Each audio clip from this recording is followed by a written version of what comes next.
Om Swastiastu. Pertama-tama saya ucapkan terima kasih kepada yang terhormat Bapak Sunar selaku dosen pengampu mata kuliah akuntansi perbankan dan LPD yang telah memberikan kesempatan kepada kelompok kami atau kelompok 1 untuk melakukan pemaparan materi pada hari ini, di mana materi yang akan kami paparkan yaitu tentang ruang lingkup akuntansi perbankan dan laporan keuangan bank.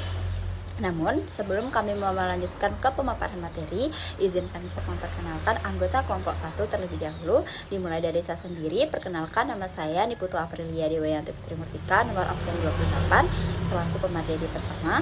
Kemudian, rekan saya, I Gusti Ayu Kadedia Risma Dewi, nomor absen 11, selaku pemateri kedua. Dan yang terakhir, rekan saya, Niputu Dewi Ari Utami, nomor absen 29, selaku pemateri ketiga. Baik, langsung saja kita ke pemaparan materi yang pertama, yaitu tentang ruang lingkup akuntansi bank. Yang pertama yaitu ada karakteristik usaha perbankan. Bank adalah suatu lembaga yang berperan sebagai perantara keuangan antara pihak-pihak yang memiliki kelebihan dana dengan pihak-pihak yang memerlukan dana, serta sebagai lembaga yang berfungsi memperlancar lalu lintas pembayaran. Kemudian yang kedua yaitu ada pengertian akuntansi perbankan. Akuntansi perbankan adalah proses akuntansi bank yang bertujuan untuk kepentingan pencatatan, penganalisaan, dan penafsiran data keuangan guna memenuhi kebutuhan berbagai pihak. Kemudian yang ketiga yaitu perlunya standar akuntansi keuangan mengenai akuntansi perbankan. Standar dalam rangka terciptanya keseragaman dalam perlakuan akuntansi dan penyajian laporan keuangan bank, perlu disusun standar akuntansi keuangan tentang akuntansi perbankan. Standar akuntansi keuangan yang khusus bagi perbankan dibutuhkan untuk memberikan informasi keuangan bank yang mampu mencerminkan keadaan bank secara wajar, sehingga pihak-pihak yang berkepentingan dapat mengikuti perkembangan usaha bank. Kemudian yang keempat, itu ada ruang lingkup penerapan akuntansi perbankan. Akuntansi perbankan disusun dan diberlakukan bagi perbankan Indonesia termasuk bank perkreditan rakyat dan lembaga badan lain yang menjalankan satu atau lebih kegiatan perbankan.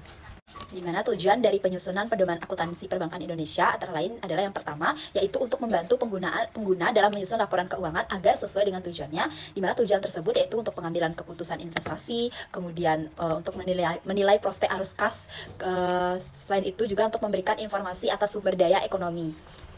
Kemudian yang kedua yaitu menciptakan keseragaman dalam penerapan perlakuan akuntansi dan penyajian laporan sehingga meningkatkan daya banding di antara laporan keuangan. Kemudian yang ketiga yaitu menjadi acuan minimum yang harus dipenuhi oleh perbankan dalam menyusun laporan keuangan. Kemudian ada persamaan dasar akuntansi perbankan, di mana persamaan dasar akuntansi secara umum yaitu aktiva sama dengan hutang ditambah modal. Bila bank melakukan aktivitas akan memperoleh pendapatan dan mengeluarkan biaya. Selisih pendapatan dengan biaya merupakan laba bank. Laba bank itu merupakan komponen modal bank. Jadi dalam aplikasi dunia perbankan, prinsip persamaan akuntansi dapat dijabarkan yaitu dengan aktiva bank sama dengan hutang ditambah modal, pendapatan dikurangi biaya. Yang kemudian yang terakhir yaitu ada sistematika rekening bank. Penggunaan nama, struktur, dan hubungan antar rekening itu perlu adanya keseragaman agar laporan yang dihasilkan mudah untuk dipahami dan diperbandingkan. Sistematika rekening bank disusun dengan menggunakan digit-digit tertentu, yang dimana itu ada digit pertama berisi rubrik rekening, digit kedua berupa identifikasi jenis valuta asing, digit ketiga berisi kelompok rekening grup, digit keempat berisi kelompok rekening subgrup, dan digit kelima dan seterusnya berisi berupa rincian atau rekening individual. Laporan keuangan bank. Laporan keuangan disusun sebagai bentuk pertanggungjawaban manajemen terhadap pihak-pihak yang berkepentingan dengan kinerja bank yang dicapai selama periode tertentu. Adapun jenis-jenis laporan keuangan yang dimaksud yaitu yang pertama, laporan keuangan bulanan. Merupakan laporan keuangan bank secara individu yang merupakan gabungan antar kantor pusat bank dengan seluruh kantor bank. Yang kedua yaitu ada laporan keuangan triwulan. Laporan keuangan triwulan merupakan laporan keuangan yang disusun antara lain untuk memberikan informasi mengenai posisi keuangan, kinerja atau hasil usaha bank, serta informasi keuangan lainnya kepada berbagai pihak yang berkepentingan dengan perkembangan usaha bank. Laporan keuangan triwulan yang wajib disajikan adalah laporan keuangan posisi Maret, Juni, September, dan Desember. Laporan keuangan triwulan selain wajib diumumkan dalam surat kabar juga akan diumumkan dalam homepage Bank Indonesia. Yang pertama yaitu ada laporan keuangan triwulan posisi akhir Maret dan September. Pedoman umumnya yaitu laporan keuangan triwulan yang disajikan terdiri dari laporan keuangan bank secara individu dan laporan keuangan bank secara konsolidasi dengan anak perusahaan.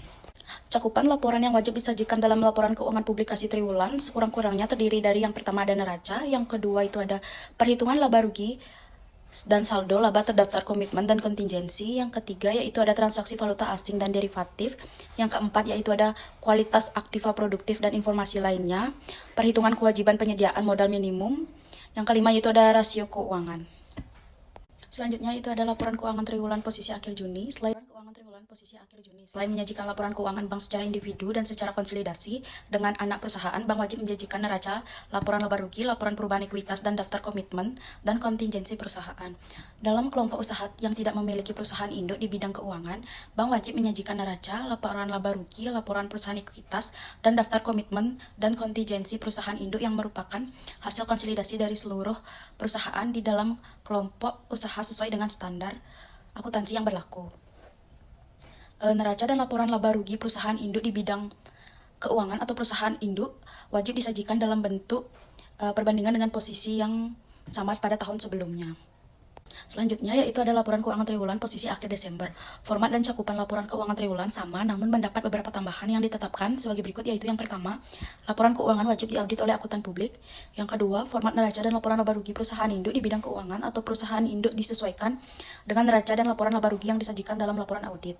Yang ketiga yaitu ada neraca dan laporan laba rugi perusahaan induk di bidang keuangan atau perusahaan induk wajib disajikan dalam bentuk perbandingan dengan posisi yang sama pada tahun sebelumnya. Cangkupan laporan tahunan. Yang pertama ada informasi umum. Informasi umum dalam laporan tahunan sekurang-kurangnya mencakup menjadi 3 bagian, yaitu yang pertama ada kepengurusan meliputi susunan dewan komisaris, direksi, dan penjabat. Yang kedua ada rincian kepemilikan saham berupa nama pemilik dan besaran kepemilikan. Yang ketiga ada perkembangan usaha bank dan kelompok usaha bank. Yang kedua ada laporan keuangan tahunan. Laporan keuangan tahunan sekurang-kurangnya mencakup hal-hal berikut menjadi 2 bagian, yaitu yang pertama adalah laporan keuangan bank yang terdiri dari neraca, laporan laba rugi, laporan perubahan ekuitas, laporan arus kas, dan catatan atas laporan keuangan. Yang kedua ada laporan keuangan konsolidasi, merupakan konsolidasi laporan keuangan. Yang terakhir ada laporan keuangan perusahaan induk di bidang keuangan yang telah diaudit oleh akuntan, yang terdiri dari laporan keuangan perusahaan induk di bidang keuangan merupakan hasil konsolidasi dan seluruh perusahaan di dalam kelompok di bidang keuangan. Dan dalam hal kelompok usaha tidak memiliki perusahaan induk di bank. Yang ketiga ada opini akuntan publik. Opini dari akuntan publik antara lain memuat pendapat akuntan publik atas laporan keuangan konsolidasi. Yang keempat adalah aspek transparansi oleh terkait dengan kelompok usaha. Untuk transparansi laporan keuangan bank wajib pula memuat informasi yang terkait dengan kegiatan dalam kelompok usaha yang terdiri dari yang pertama ada struktur kelompok usaha bank yang disajikan sampai dengan pemilik terakhir, serta struktur berkaitan kepengurusan dan pemegang saham yang bertindak atas nama pemegang saham lain. Yang kedua ada transaksi dengan pihak yang mengenai hubungan istimewa, dengan memperhatikan hal-hal sebagai berikut menjadi 3 bagian, yaitu yang pertama ada informasi transaksi dengan pihak-pihak yang mempunyai hubungan istimewa disajikan baik dilakukan bank maupun yang dilakukan oleh setiap perusahaan atau badan hukum. Yang kedua ada pihak-pihak yang mempunyai hubungan istimewa adalah pihak-pihak sebagaimana diatur dalam pernyataan standar akuntansi keuangan yang berlaku.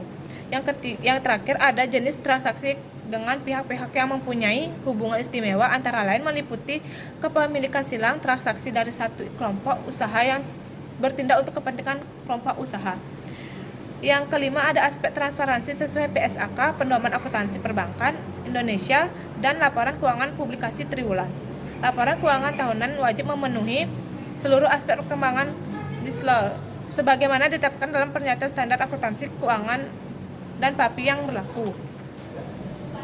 Yang keenam ada ekspor dan manajemen risiko. Informasi mengenai ekspor dan manajemen risiko sekurang-kurangnya mencakup mengenai identifikasi risiko dan pengukuran terhadap risk ekspor yang dihadapi bank serta praktik manajemen risiko lainnya, yaitu pemantauan dan pengendalian risiko. Yang terakhir ada informasi lain. Cakupan dalam informasi lain terdiri dari yang pertama langkah-langkah dan rencana dalam mengantisipasi risiko pasar dan transaksi mata uang asing. Baik, demikianlah materi yang dapat kami sampaikan. Akhir kata kami tutup dengan para mesanti. Om Santi, Santi, Santi Om.